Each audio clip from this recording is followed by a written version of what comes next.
Hey guys, it's Andrew Andresco here, and I'm going to be doing the question for 1984. Should a government restrict personal freedoms in order to decrease violence and crimes?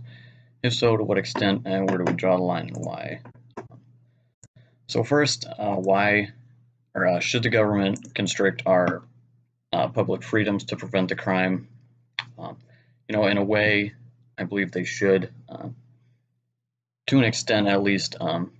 Kind of keep everyone safe in the world, and sometimes taking away some freedoms from some people can help decrease the crime rates and to make the country a safer place.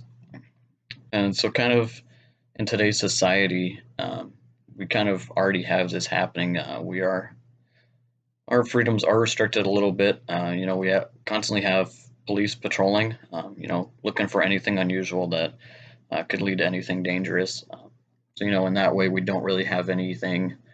Our public freedoms are decreased because we can't do anything in public without anyone knowing or watching, and we always have someone there.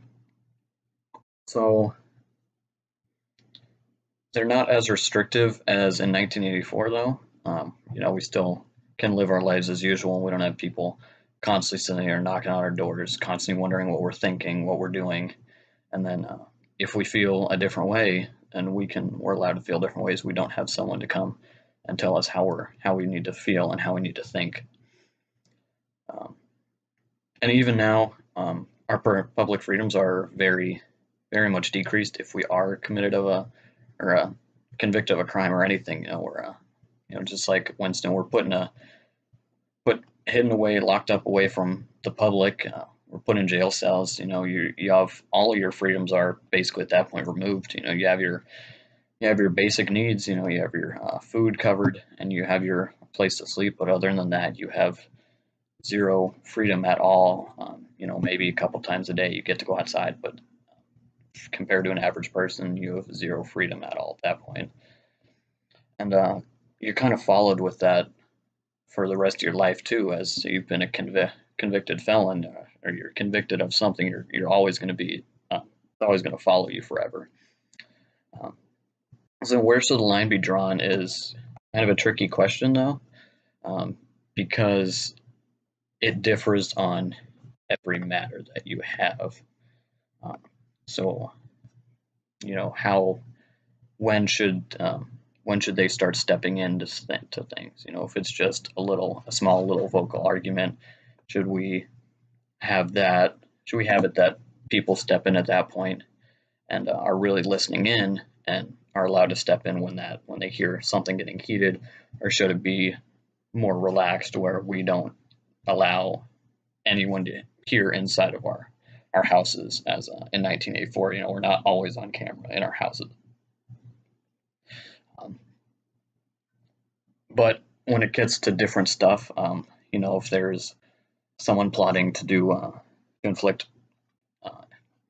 a lot of pain or plan an attack on the U.S., then that is something where these recording devices would come in handy, because we were able to catch that faster and the attack would be prevented.